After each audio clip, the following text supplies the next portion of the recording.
Salut à tous. Alors dans la vidéo d'aujourd'hui, on va regarder un petit peu des sites internet qui peuvent être utiles pour notre business Amazon. Donc je pense que la plupart de vous les connaissez déjà, mais des fois je suis surpris de voir qu'il y en a qui connaissent pas certains de ces sites-là. Donc pour commencer, on va parler de DeepL. Donc, DeepL, c'est un traducteur. Il y a aussi Google Translate bien sûr, mais DeepL, je trouve que c'est plus efficace. Malheureusement, il n'y a pas toutes les langues. Et ce qui est bien aussi avec DeepL, c'est qu'on peut traduire directement avec, des fichiers, enfin traduire des fichiers en entier, donc des fichiers PDF, Word et cetera. Donc c'est plutôt intéressant. Il suffit de coller, votre texte ici là, vous mettez la langue ou des fois ça détecte automatiquement et ensuite vous corrigez, ça peut être pratique, notamment même pour parler aux fournisseurs Alibaba, même si sur Alibaba il y a des traducteurs automatiques. Mais si, je sais pas moi, vous sortez, de Alibaba, vous voulez leur parler par mail ou une autre plateforme, parfois, voilà, vous pouvez vous en servir. Ensuite, bien sûr, il y a tout ce qui est intelligence artificielle, donc ChatGPT, Perplexity, donc moi j'utilise plus Perplexity. Donc là, il y avait, justement, je sais pas s'il y a toujours la possibilité de mettre en pro gratuitement, parce que là, pendant longtemps, il y avait ça, il y avait, la possibilité de faire 3 requêtes en pro gratuitement par jour. Donc moi, je suis déjà en pro là, donc ça apparaît pas, mais je sais pas s'il y est toujours. En tout cas, ce qui est bien avec Perplexity, avec même ChatGPT éventuellement, c'est que vous pouvez faire maintenant, des fiches produits et puis les bullet points, les descriptions et plein d'autres choses. Donc ça nous facilite pas mal la vie. Donc ça devient incontournable, l'utilisation de l'intelligence artificielle. Ensuite, un site pour, rechercher des mots-clés si vous n'avez pas d'abonnement payant avec Jungle Scout ou Helium 10 par exemple, ça peut être un moyen de vous dépanner en quelque sorte. Donc là, vous choisissez Amazon, vous mettez Amazon, là vous mettez le pays et vous tapez un mot-clé, puis ça va vous trouver tous les mots-clés. Attendez, je vais faire un exemple, étagère salle de bain. Mettre tous les mots-clés qui sont tapés, qui ressemblent à celui-là en gros. Voilà, donc malheureusement c'est bloqué, hein, il y a pas toutes les informations, mais on a quand même pas mal d'idées de mots-clés qu'on peut utiliser. Après, je ne sais pas si c'est, classé par volume de recherche ou pas, mais ça vous donne plein de mots-clés déjà que vous pouvez mettre dans vos fiches produits. Après, il y a aussi, la recherche, intuitive sur Amazon. C'est-à-dire que la recherche intuitive, c'est quoi? C'est par exemple, justement, vous tapez une lettre, n'importe, voilà, un C par exemple, hop, après on peut rajouter une autre lettre. Et vous voyez, il y a plein de mots qui apparaissent. Même ça peut vous donner même des idées produits.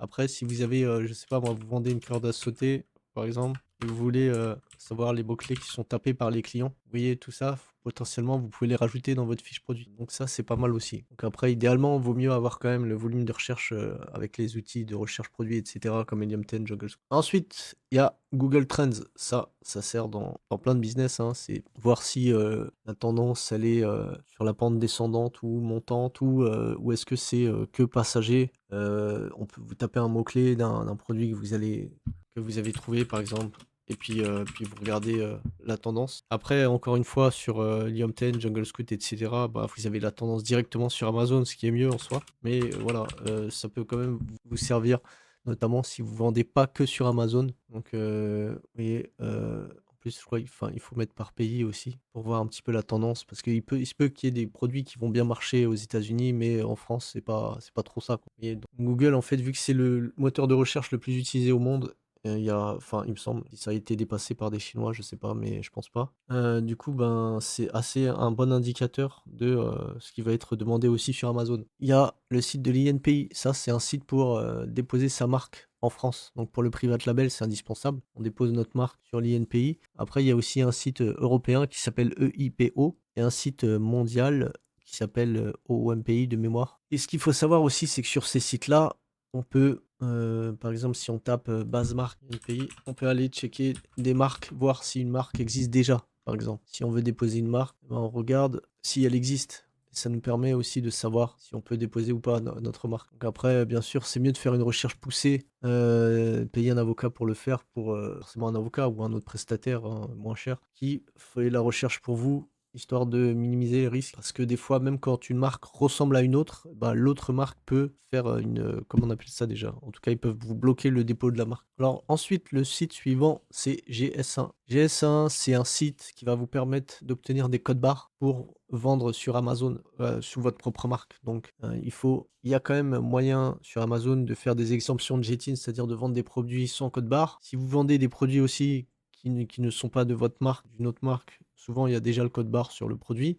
Mais si vous faites vos propres produits, il va falloir avoir des codes barres. Et donc GS1, c'est les seuls qui sont habilités dans le monde, hein, à vous donner des codes barres, enfin les donner, les vendre. Voilà. Ensuite, 17 Track ou Parcel App, tout ça, c'est des sites, il y en a plusieurs. C'est pour suivre les colis. Quand des transitaires envoient depuis la Chine, si vous voulez suivre un minimum vos colis, le problème, c'est que malheureusement, souvent, les informations, elles vont apparaître qu'une fois que la marchandise arrive dans le pays d'origine. Si vous faites envoyer de Chine jusqu'à la France, il va falloir attendre en France pour voir plus d'indications. Et bizarrement, les transitaires eux-mêmes, ils ont des informations plus poussées.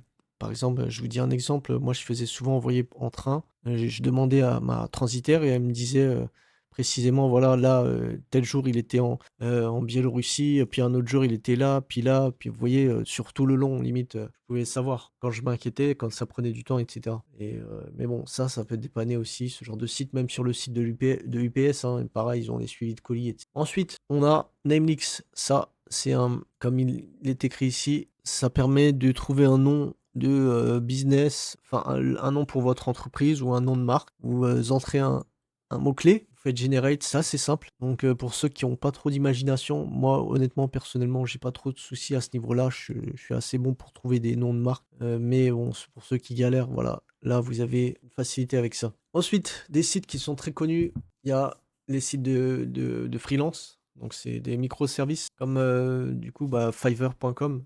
C'est le plus connu, c'est celui où il y a le plus de monde. Après, je suis pas fan de leur système de, comment ils prennent de l'argent aux freelances, on va dire, parce que je crois qu'ils prennent 20 et en plus ils nous font payer à nous aussi clients, des frais. Donc, ils se rémunèrent des 2 côtés. Je trouve que c'est pas génial, mais comme souvent quand c'est, bah, ceux sur lesquels il y a le plus de monde, souvent on va là-bas. Il y a Upwork aussi, Upwork c'est plus à la tâche ou à l'heure et ça aussi, enfin déjà je trouve que c'est moins simple parce que c'est assez pénible de devoir décrire ça, ce qu'on veut exactement et cetera, d'attendre des candidatures et cetera, c'est pas génial. Mais, en plus, si vous allez recruter quelqu'un pour 1 heure, pour 2 heures, bah, comment vous allez savoir si le gars il fait vraiment, si la personne elle fait vraiment le boulot? Vous voyez? Donc, c'est vrai que moi je suis encore très, Fiverr et Comeup aussi. Comeup c'est le Fiverr français. Donc avant ça s'appelait 5 euros.com. Donc, il y a l'avantage c'est que, bah, les freelances parlent français, mais il y a beaucoup moins de services et de freelance que sur Fiverr. Donc sur Fiverr, en fait, vous pouvez vraiment trouver quasiment tout ce dont vous avez besoin. Quelqu'un pour faire une recherche de brevet, quelqu'un pour faire, si vous avez un souci avec le support vendeur Amazon, il y en a qui peuvent vous aider à débloquer une situation, débloquer un compte, faire des logos, faire des images, de produits Amazon.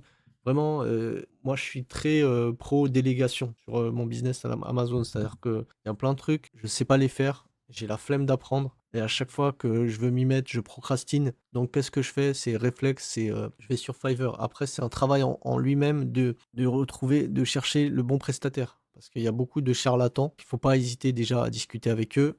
Et même une fois que vous avez commandé, moi, si le travail n'est pas à la hauteur, je leur dis, ben, j'annule, c'est mort. Voilà. Donc, après, je sens quand ils ont vraiment fait des efforts, et cetera, que la tâche était difficile. Là, je vais quand même les payer si c'est pas une grosse somme. Mais sinon, si c'est une somme importante et tout, je leur dis cash, non, non. Et puis, si tu veux pas annuler, je te mets une étoile. Et puis là, ils flippent et ils me disent, non, mais écoutez, je vais recommencer. Les mecs, ils réessayent 2 fois, 3 fois. Si je vois que c'est toujours à côté de la plaque, moi, je suis pas là pour le former. Donc voilà quoi, j'annule et je trouve un autre prestataire. Ça m'est arrivé plusieurs fois, notamment une fois, j'avais pris un packaging que j'avais payé 75 euros, un truc comme ça. En gros, j'ai plusieurs prestataires de packaging. J'en ai une qui est très très bien, mais le prix est élevé. Donc ce que je fais parfois, c'est quand je commence un produit, des fois, je mets pas forcément le paquet. En tout cas, c'est ce que je faisais avant. Et je prenais une prestatrice, je sais pas si ça se dit, qui faisait des packaging vraiment pas chers.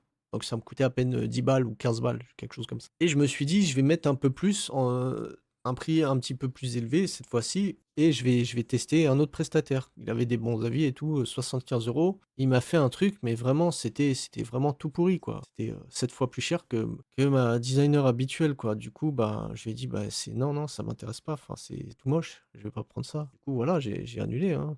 Voilà, c'est des choses qui arrivent. Mais il y a beaucoup de voilà, il y a beaucoup de charlatans, donc faut faire attention. Ensuite, il y a un petit site, enfin ça, c'est pas super, super utile, mais ça peut aider, c'est un word counter, ça s'appelle. En gros, c'est un site qui vous permet de compter le nombre de caractères que vous allez, par exemple, dans le titre, maintenant, il y a une nouvelle règle sur Amazon. Avant, c'était 250, il me semble. Maintenant, c'est 200 max.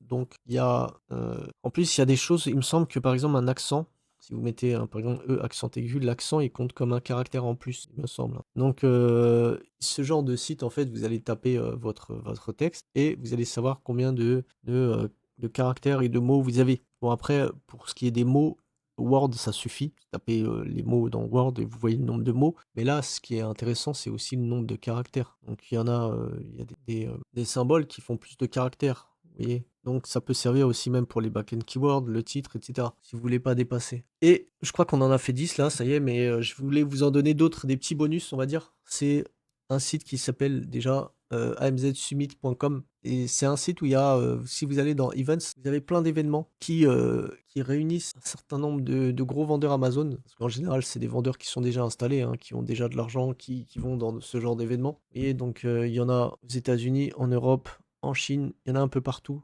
régulièrement, vous voyez? Et ça peut être pas mal pour faire des contacts, pour apprendre des choses. Bon, en général, il faut quand même être anglophone parce que, ça va être souvent en anglais malheureusement et ça serait bien qu'un jour il y en ait, en France, voilà. Ensuite, un autre, site bonus dont je voulais vous parler, c'est amazontour.com. C'est un site dans lequel vous pouvez planifier une visite dans les entrepôts d'Amazon. Donc c'est pas dans tous les entrepôts, il y a quelques entrepôts en France qui vous permettent de faire une visite. Ça va vous permettre potentiellement de mieux comprendre comment se passe tout le processus derrière le FBA. Personnellement, j'ai encore jamais été, mais c'est dans mes plans. J'aimerais bien y aller, un de ces 4, voilà. Alors un autre site bonus, c'est sellerratings.com. Donc là, j'ai mis la France, vous voyez? Et là, on voit les meilleurs vendeurs en France. Donc Momox, c'est le numéro 1. Donc ce qui peut être bien sur ce genre de site, donc là, souvent, ça va être, des produits, culturels, genre livres, et cetera. Il y en a plein, mais si vous descendez plus bas, éventuellement, vous pouvez, prendre, exemple sur des sites, sur des boutiques, Amazon, pardon, font beaucoup de ventes et voir et effectivement essayer de vous inspirer d'eux. Parce que